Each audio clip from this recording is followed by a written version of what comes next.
Graça e paz, meu irmão, gratidão damos a Deus pela oportunidade maravilhosa de viver um novo dia. Hoje, 20 de outubro de 2025, nós meditaremos mais uma vez no livro de Salmos. E hoje os Salmos que iremos avaliar é o 139. E nesse Salmo 139 nós tomaremos como base o versículo 14. E nele diz: Eu te louvarei, porque de um modo terrível e tão maravilhoso eu fui formado. Maravilhosas são as tuas obras e a minha alma o sabe muito bem. O salmista traz nesse salmo algo extremamente interessante. Ele reconhece que a sua criação foi algo tão maravilhoso, tão espetacular e tão especial para Deus. Por que ele define isso? Porque o salmista traz aqui nesse relato, nesse momento de adoração, de louvor, de contemplação do poder, da presença, da onisciência, da onipotência de Deus, a grandeza dele. Ele diz que o homem, ou ele próprio, é fruto da criação de Deus. Ele reconhece que a sua existência está diretamente vinculada à presença de Deus. E diferentemente do nosso pai, quando eu falo do nosso pai humano, da nossa mãe, que em tese aos nossos olhos participam da nossa criação, da nossa geração, que fazem parte do processo e nos criam ao longo da vida, o Senhor é diferente. Porque Ele nos cria e não conhece cada detalhe da gente. Já os nossos pais não. Eles nos criam, nos acompanham, nos educam, mas ainda assim eles não sabem exatamente quem nós somos e como agiremos e quais e que tipo de decisões podemos tomar ao longo da nossa vida. Tanto que, tomando como base esse comportamento ou essa certeza, nós temos que por diversas vezes os filhos surpreendam os pais nas suas decisões a ponto de que os pais ficam perplexos, surpresos, atônitos e por vezes até em tristeza diante das decisões tomadas pelos filhos. Mas o salmista, ele começa toda a sua, vamos dizer assim, sua admiração pelo Senhor, seu reconhecimento, quando ele diz assim: Senhor, tu me sondastes e tu me conheces. E quando ele fala isso, ele fala literalmente conhecer mesmo. Ele fala uma relação de intimidade, de profundidade, como nunca se viu, como o esposo não conhece a esposa, ou vice-versa, o pai não conhece o filho, o irmão não conhece o irmão e o amigo não conhece o amigo. O Senhor aqui está acima de qualquer compreensão disso. Ele vai trazendo diversas, vamos dizer assim, diversos sinais ou diversas características da compreensão de Deus sobre o homem. Ele diz que ele fala sobre o andar do homem, ele fala sobre o pensamento, ele fala sobre o assentar do homem, ou seja, as suas características. Ele fala sobre as palavras que o homem dirá, que o Senhor as conhece muito antes de elas se formarem na boca do homem. Ele fala que o Senhor, no versículo 5, tu me cercaste em voltas e puseste sobre mim a tua mão. A mão do Senhor representa controle. A mão do Senhor representa literalmente a condução da nossa vida, mas não uma condução que nós faremos exatamente só o que o Senhor nos estabelece, porque é justamente o ato de não fazer que nos leva à rebeldia contra o Senhor e que nos distancia. Ele diz que lá no início da criação, o homem é criação de Deus e pertencimento de Deus. E o salmista diz que essa forma de ser conhecido por Deus, para ele, é uma ciência tão maravilhosa, mas tão maravilhosa que para o homem isso é inatingível. Isso é uma onisciência, é um completo conhecimento absurdo. O salmista, ainda sobre esse controle e profundidade da presença de Deus e do conhecimento dele sobre o homem, ele diz, ele começa a trazer uma relação da possibilidade do homem de fugir da face do Senhor. Ele diz: para onde me irei do teu espírito, ou para onde fugirei da tua face?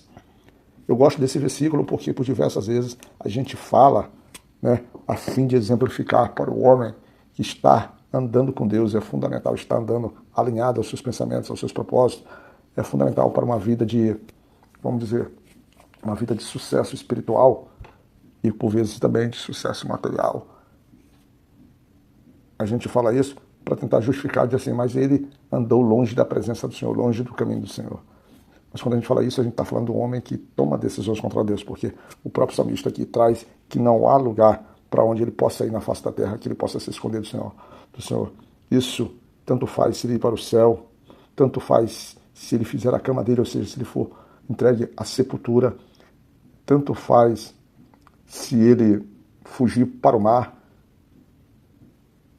qualquer lugar, a tua mão, ou seja, a forma, a presença do Senhor, o controle do Senhor sobre a sua vida se fará presente. Ainda que ele tente se esconder na escuridão das trevas, as trevas serão para o Senhor como um dia. Não há possibilidade dele se esconder. Não há escuridão que o tire da presença do Senhor. Quando ele fala da presença do Senhor, é sobre a forma do Senhor olhar, enxergar o que ele faz, como ele faz, por que o faz. Os olhos do Senhor estão todo o tempo sobre ele. O salmista, ele fala isso porque ele diz, lá no versículo 13, pois possuístes o meu interior, entretecestes no ventre da minha mãe. Tu é meu Criador, cada órgão foi tecido por ti. É impressionante. Eu estava num lugar completamente inconcebível ao acesso humano, mas que para ti, ainda assim, tu tinhas acesso sobre mim. Tu me fez de forma, tem versões que dizem de forma assombrosamente maravilhosa. E ainda ali, dentro da formação, dentro da minha mãe, os meus ossos foram formados por ti. Os teus olhos viu o meu corpo ainda em formação. E desde ali, e na verdade, desde antes da fundação, desde o ventre da minha mãe, porque a gente está tratando sobre o povo de Israel, ele diz assim, desde o ventre da minha mãe, tu me formastes.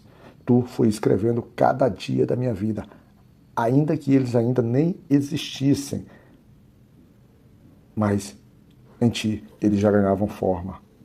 Ó Senhor, o salmista fala no versículo 17, e quão preciosos são para mim, ó Deus, os teus pensamentos, quão grande é a soma deles. Queria eu, Pai, ter a possibilidade de entender os teus pensamentos, a tua forma de agir. Queria eu, Pai, mas é possível, desde que eu ande como teu filho, desde que eu me apodere dessa presença maravilhosa que tu representa para mim. Teus pensamentos são insondáveis, são incompreensíveis, mas eu posso vivê-lo e apreciar as maravilhas que tu tens para mim. A tua palavra diz que os teus pensamentos são maiores do que os meus pensamentos. E os teus sonhos, Pai. Se é que Deus... A gente tem essa mania de dizer que Deus tem sonhos, Deus tem propósito, Deus tem aquilo que Ele vai fazer sobre a nossa vida. E aí o salmista, ele vai para o final dos seus salmos, nos lembrando que aquele que é ímpio, aquele que é mau, será certamente morto por ti. E ele diz, apartai-vos, portanto, de mim, homens de sangue. Apartai-vos, Senhor, esses homens, para que o salmista não seja corrompido. Homens que falam contra o Senhor de forma maldosa. Homens que se levantam contra Deus. Homens que aborrecem o Senhor. E o salmista diz no versículo 22, aborreço com ódio completo. Tenho por inimigos. É uma compreensão natural a gente dizer que aqueles que são inimigos do Senhor são nossos inimigos. Ainda que nós, como as igrejas, somos levados a orar por esses inimigos. Se são inimigos do Senhor, são nossos inimigos. Nós estamos do lado dos opostos, mas ainda assim a gente deve buscar em que eles possam fazer parte da casa e da morada do Senhor com a mesma transformação e renovação de Deus sobre a sua vida. O salmista termina pedindo o clamor ao Senhor para que Ele o sonde de maneira que Ele veja o coração do salmista, veja e coloque os pensamentos do salmista à prova. O salmista quer limpeza, o salmista quer intimidade, o salmista quer santidade no Senhor. O salmista se coloca ali à disposição porque sabe, pelo relato, que é impossível ele fugir do Senhor, é impossível ele esconder os seus pensamentos, é impossível ele manipular o Senhor através daquilo que ele traz no coração. E no versículo 24, ele traz o motivo de tudo isso. Ele diz assim, pede que ele seja sondado, e diz, e vê se há em mim algum caminho mau, e guia-me pelo caminho eterno. O salmista traz esse propósito no seu coração. Ele quer, entendendo desse poder, dessa onipresença, dessa onisciência, dessa onipotência do Senhor, não só sobre a sua vida, sobre a vida de todos, sobre o mundo, sobre o Senhor soberano Criador. Ele quer o direito, ele quer a oportunidade de caminhar para o caminho do Pai, para um caminho da eternidade. Que as maravilhas do Senhor possam nos alcançar e que Ele, com sua misericórdia, possa nos guardar. Graça e paz.